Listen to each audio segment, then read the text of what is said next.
Welcome to Mormon Land, where we explore news in and about the Church of Jesus Christ of Latter-day Saints. I'm senior religion reporter Peggy Fletcher Stack. Joining me is senior managing editor David Noyce, who oversees our faith coverage. Hi, Dave. Hello, Peggy. Before we start, we remind you about another way to support Mormon Land. Just go to patreon.com, where with a donation as small as $3 a month, you can access transcripts to our podcasts, our complete newsletter, and all of our religion coverage. Again, that's Patreon, patreon.com/Mormonland. And if you haven't already, follow us on Instagram at mormon.land. Now for today's episode. Critics often say there is no place in the Church of Jesus Christ of Latter-day Saints for LGBTQ plus members. After all, they rightly point out, the faith's policy is that having same-sex attraction is not a sin, but acting on it is. That can put those who are in the same-sex marriage or advocating for it in a tough position. It also has led to self-loathing among LGBTQ plus members and serious conflicts with those who believe everyone has a right to love whomever they choose. In 2012, members of the then newly formed Mormons Building Bridges donned their Sunday best and marched en masse to wide applause in a Utah Pride Parade. Their simple yet potent gesture echoed around the globe, setting an example for fellow believers who then took up the style, if not the name, in other Pride parades. This year, there were no Latter-day Saint marchers under that banner. Indeed, the parade had few, if any, entries with a strong Latter-day Saint identity. Instead, LGBTQ plus members are finding homes in a variety of organizations, including a relative newcomer, Lift and Love. Allison Dayton, who founded the group, joins us today in studio to update us on the LGBTQ LDS landscape and to discuss a conference taking place later this month. Allison, welcome. So glad to be here with both of you. What prompted you to launch Lift and Love? Give us the origin story. I'll tell you, I grew up with a brother who was gay. He was born in 1960. He was out in the mid-1980s, and he tried so hard to stay active in the church, went on a mission, and he did all the things that he was supposed to do to try and stay. And back then it was really about him being cured from this gayness. And he did everything he could. And then after his mission, he was finishing college. He realized this is just not going away. So he actually left the church, had his name taken off the rolls, and moved away and never moved back to Salt Lake, where we were raised. And his life was an up and down, kind of painful, conflict between family and church and identity and being kicked out. And I mean, it was just, there were years that he did so well and years that were just super painful. The Prop 8 was particularly tough on him. He was living in San Francisco. And it just really was such a sharp knife and a wedge between these two things that he actually loved, the church and this idea that this is who he is and he had to love himself, right? So it just got worse and worse. In 2017, Preston took his life. And his last letters, his last note to us was really full of this pain of, this is who I am. I couldn't be who I was supposed to be. And this kind of disconnection from our ancestors, who were all pioneers and church builders, and who he was. I mean, it was something that just devastated him his whole life, not to be able to hold on to both of those things. And a year later, my son came out as he graduated from high school. And I just felt like I did not want this life for Jake, my son. I wanted him to, he's the greatest, sweetest kid. I wanted him to have a healthy, happy life. And he went to the Y, brought a couple of friends home to go to Pride Parade, hit their first Pride Parade. And I was talking to these kids and none of them really had support from home. And I was just shocked. I mean, one of them was not even a member of the church and was at BYU and trying to manage all of that on their own. And anyway, I just thought I got to do something. I'd been raised in this family that was really supportive of my brother. I mean, they did They really did go all in on like conversion therapy and trying to change him when they thought that's what could do it, and the pediatricians talking to them about it and the therapists. But then they just really, when they realized this is who he was, they really just loved him. And that was my parents' position. We just love him and everything will work out.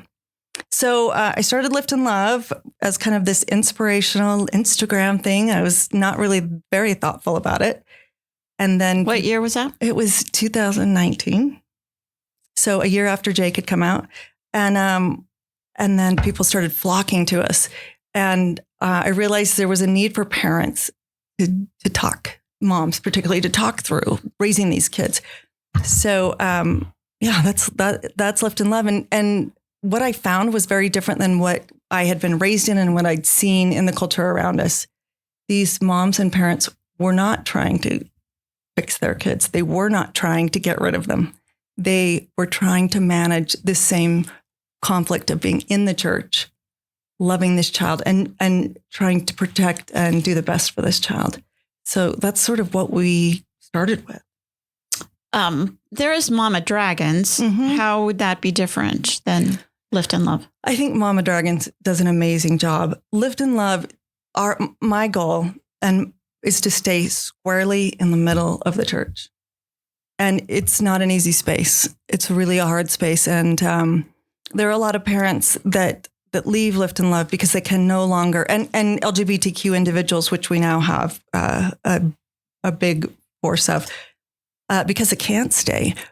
But my belief is that they should be here, that they should continue to stay, that the church, the gospel, it is for these individuals. And to take that away from them, with my brother, it left this God-sized hole in him that he could never fill. And it just hurt him, the pain that his life. So we're here standing here trying to make all of this work and to help parents kind of make that work.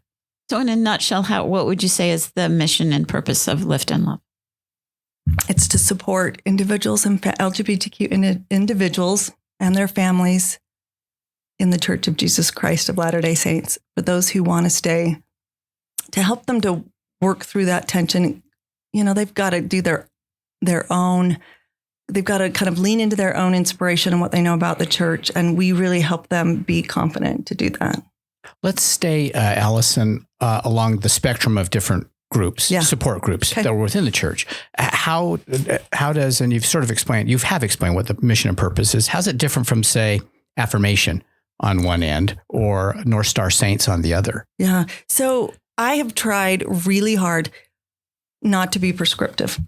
I don't know how people should live their lives, and they're complicated depending on where they live, what region of the country or the world they live in. And these people all come to us.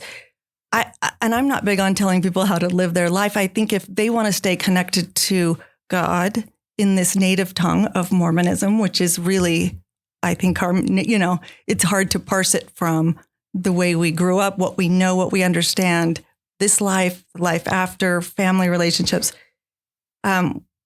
We try to be a resource for strength and inspiration, spirituality, and a community in the middle that doesn't have a prescription of this is how you have to live, or you shouldn't be in this. And not to overemphasize either group or any other group, but we're just here if you want to stay close. And if you can, if that's something that works for you.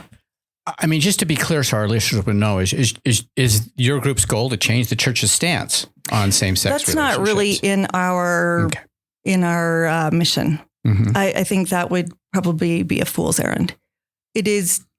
I kind of say we're a tent in the parking lot of the church. So we have this group and this community that's just right outside of the church, but that speaks the same language and not to say that we don't have good interactions with members of the church, leaders in the church, but it is a little bit outside, sadly. Short of a major policy on that, are there other changes that your group advocates or would like to see? I mean, we don't talk about it within Lift and Love as some sort of policy change, but as a mother and someone who has talked to literally thousands of people, man, I would love to see more dignity shown to gay, lesbian, bisexual, and specifically transgender people in the church.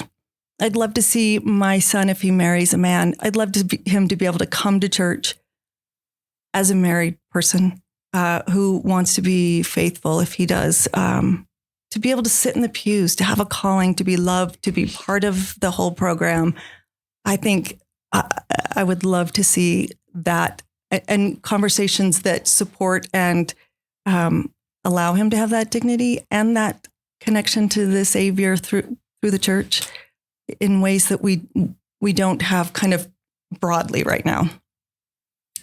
So you talked about it being a hard place, being in the middle here. What do you think has happened to groups like Mormons Building Bridges? Why do you think it's so tough to actually build bridges? It's hard, and I think it's gotten harder even than when I started in 2019. I mean, there's so much fear on both sides. I think there's so much hurt. I think there's so much hurt. I know that the policy on trans people was sort of the beginning or the last straw for the incredible people that run Mormons Building Bridges. There's just, these are people, and a lot of people are always surprised when they get around a gathering of Lift and Love people or gather our conference, how much people want to be there. Because we have this idea that LGBTQ people hate the church, which there's some that might, but there's this yearning to be part of this gospel that raised them, right? We all raised them. So there's hurt. I think proximity. I went to a naturalization ceremony this morning, the first I've ever been to. And it was a man who helped my parents in the last years of their lives. And we were all there, and he was with the family that he's taking care of now.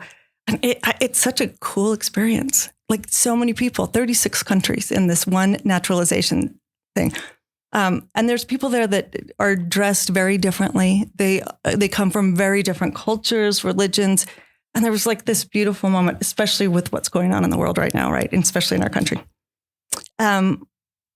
Being close to LGBTQ people, knowing a trans person, which most people don't, changes the way you look at them and the way you see them. And that it takes away the fear of what's going on here and the uncomfortableness that we're often not very, we don't want to get into that uncomfortableness. We're really comfortable where we are with everyone in our war that looks like us and acts like us and has the same beliefs. So it's that starting across that bridge building is like, I'm going to get uncomfortable and I'm going to keep being uncomfortable. People are going to say horrible things about me and I'm going to keep going. So I think it's that we're just not accustomed to. And I think as a human family right now, we've lost the ability for that. What happened to Emmaus? That group was similar, had some similar goals to Lift and Love. Yeah.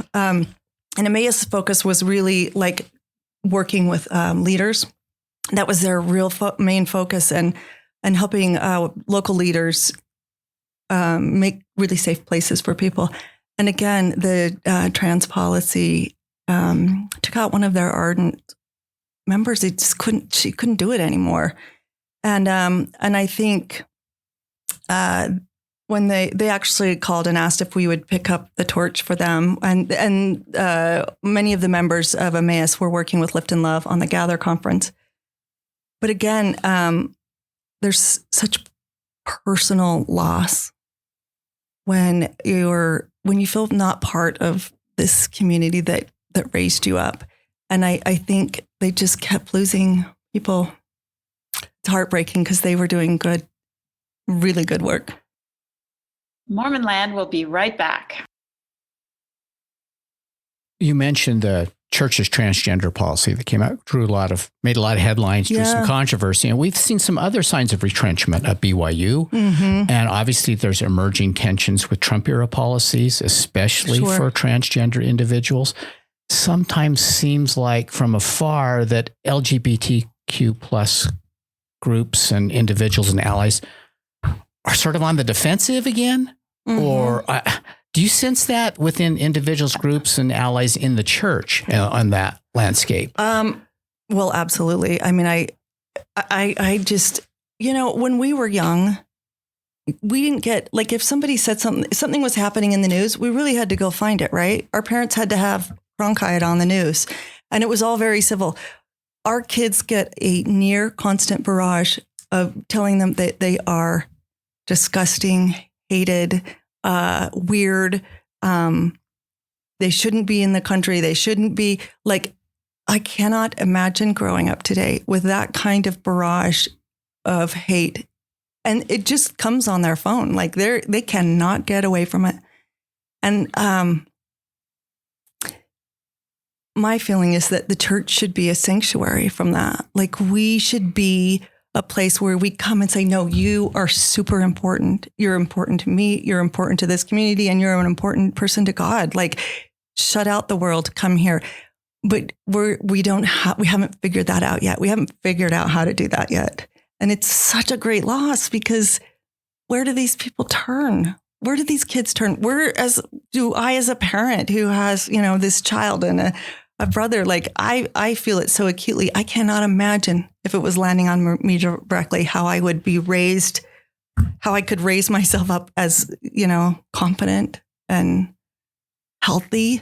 I mean, it's heartbreaking. And we as members of this church should see that for what it is and be protectors. I mean, you kind of just spoke to this, but why do you think it's so tough for these members to stay in the church? I mean, as an observer, don't hear as many kind of hateful messages coming from the church as maybe they once did, but it's still really hard. It's still really hard because you go to church and I've been there. Like, you go to church and there's a certain topic and somebody brings up the protection of family. And here I am as a mom with a gay child and a gay brother, and I'm hearing this and I'm thinking, does this place, I used to think this place was about my family. I used to think that this gospel was about my family, but I'm not sure it is anymore. And that's what's really changed is the family. So in the past, the research will tell you that, like in my brother's era, the average person came out at 26. They were already living in a big city. They were far away from home. They were living this crazy life, and you could attribute it to living sinfully, right? Well, now the average is, the study that came out 5 years ago said 16. I bet you it's closer to 14 now. So this child lives at home, and they've come to you and said, hey, Mom, I'm different, or Dad, like, I'm very different. You've kind of seen these things in this child. You're not as afraid of it as maybe my parents were, or as people in the next generation. And there's this child, and you're going to protect that child, right? And as an individual, like, you go to church and you hear, or you go to seminary and you hear, well, gay people are ruining families. And you're like, wait a minute.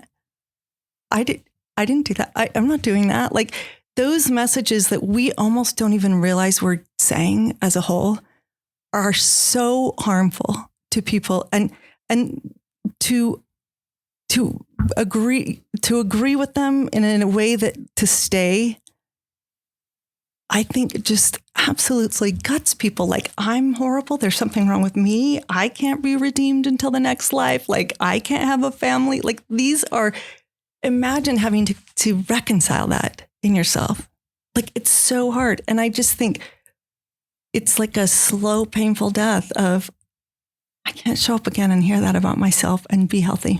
Well, Allison, the theology itself is a hurdle, obviously. Marriage between a man and a woman, eternal marriage. But then there's a culture, that still persists. It still persists. Right? I'll tell you, it is getting better. And even recently, the stories of, I have a friend there was a trans child in the ward and the parents were called into the bishop. And that is a really like, moment for a parent of a child who's trans. And this is a young child, of course. And the bishop said, I just want you to know that if anybody ever says anything unkind to your child, I want you to come here. Your child is safe here. They can, we want them to grow the way they're wanting. We trust you, all of these things. This is new. These conversations between bishops and families, it would have gone down totally differently, even 2 or 3 years ago. So there's really good stuff happening on the ground level. So that can come to just, forgive me, almost like Bishop Roulette, one that might say 100%. This and another that says something else. Yeah. And so we see a lot more you would call LGBTQ friendly dialogue coming from the pulpit, but then the church issues the transgender policy, right. And that seems like another step back, right? So it kind of once again leaves, it's almost like a mixed message. It is. And I think that's part of the reason people leave. You just, the push and pull is too much. And I think some people, we want to see things like this in an easy black and white light. Oh, they just couldn't take it. Oh, they wanted change. Oh, but really this is a person's fight for their own dignity and for their own worth to God.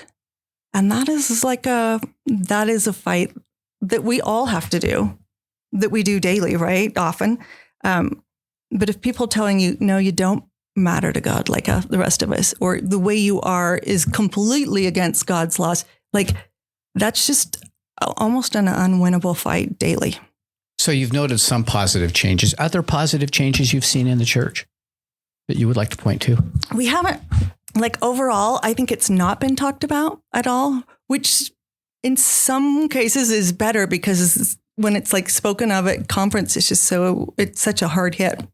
I actually got invited by the Relief Society General Presidency last year to speak to the primary Sunday school, who am I missing? Young women's and young men's organizations, their presidencies and boards, to talk about what I've learned. I think that's positive. And the people who came up after were like, we need more of this. So I think there is a desire to know how to better support. Will that come down from the top? Because as we all know, the only messages that really matter have to come from the top. And I think there's some better information on the website, especially about loving trans people. There is some really good stuff that Elder, I believe, Rasband did, and Renlin on the LDS, on Church of Jesus Christ website. But overall, which is what it has to be to really make broad changes, not yet. Other than this trans policy, have you seen new negative policies? No, that trans policy, let's see, that was last August, I think. That's about the last one. There's a lot of talk about prejudice. I wish we could loop LGBTQ people into that prejudice conversation. We tend to really focus on race, but I mean, how do you get rid of prejudice unless you really just have a zero tolerance for prejudice at all? We can't allow certain prejudice to stay.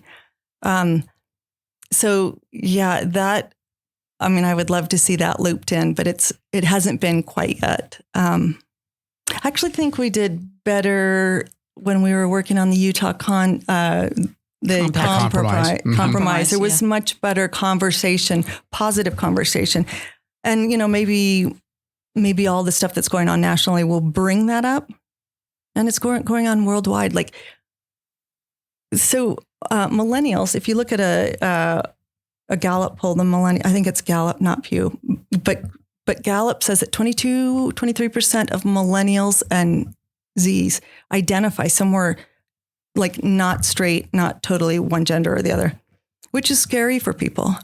But it's also, if you look at that affects a lot of households, whether or not you agree with it, whether or not these kids really stick with that identity, or it's just something that's kind of about them, that's just something else for you to know. Whether they're not all going to marry someone of the same sex, they're not all going to transition. But this is affecting a lot of our families. And it's hard. It's hard for the families. Tell us about the Gather Conference. Okay, so it's coming up June 27, 28. 27, 28. It's in Provo at the Utah Valley Convention Center. It's kind of an amazing event. Ben Shalati and I were talking about what could we do. And we had the idea of this conference, brought in amazing people, Emmaus, John Gustav Rathal, who's been in the space forever, Erica Munson, who is a bridge builder extraordinaire, like Tom Christofferson. We asked Steve Young to come sort of kick it off for us. It was this most amazing event. This is our third year. And everyone that walks in the room just can feel this like dense spirit there.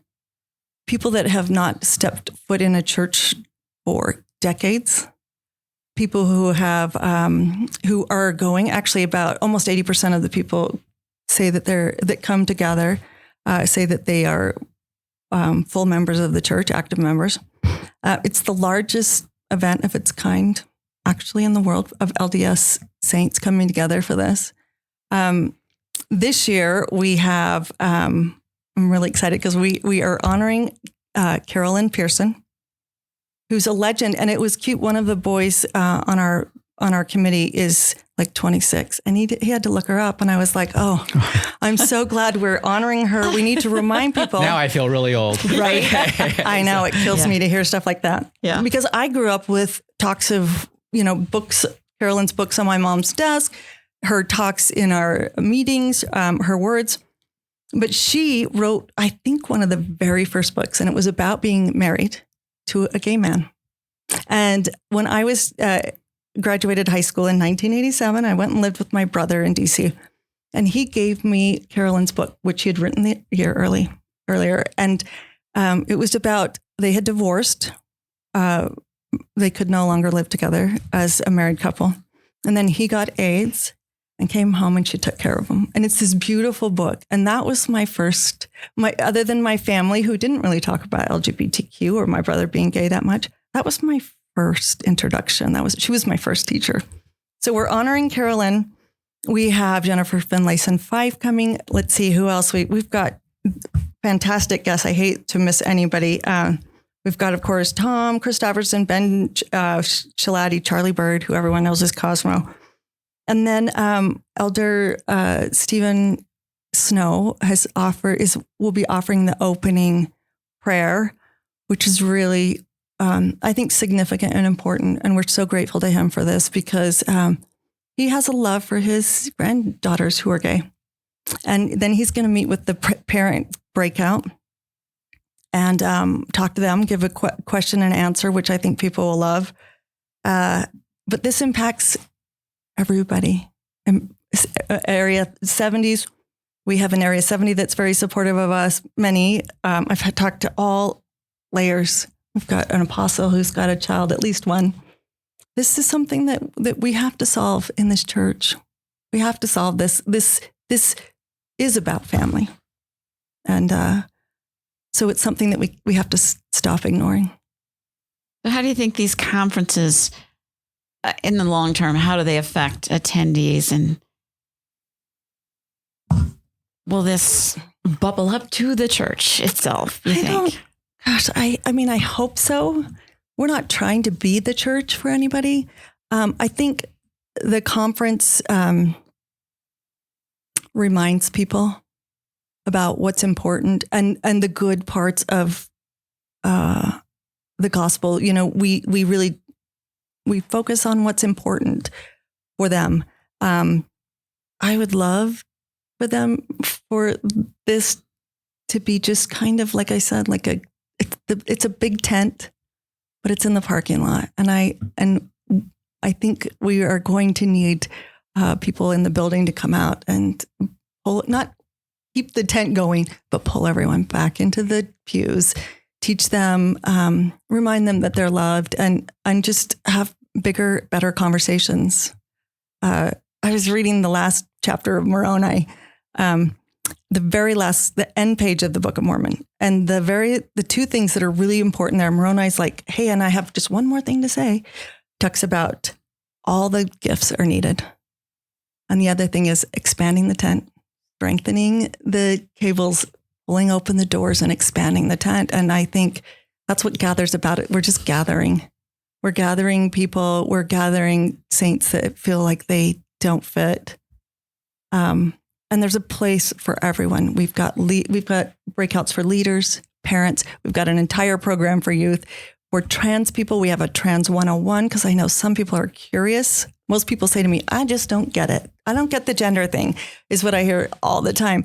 Well, come and learn about it and talk to some people and listen to some people who really are experiencing some gender dysphoria or have, and they're all doing it different ways and trying to stay connected. Gather is really special. Like it's a special event that, I don't know. It reminds me that it's a hard thing to put together. It's always a lot of work. And I keep thinking, no, I'm never doing this again. But, then I know it, like we have to do this. We have to be the space. Okay. Again, the Gather Conference is June 27th, 28th at Utah Valley Convention Center in Provo. Allison Dayton, thanks for joining us today. Thank you for having me. Thanks to Dave Noyce. Always a pleasure. And to our producer, Chris Samuels. We remind our listeners they can keep up on all the happenings in and about the church by subscribing to the Salt Lake Tribune's free Mormon Land newsletter. Just go to sltrib.com to sign up. And we'll talk again next time on Mormon Land.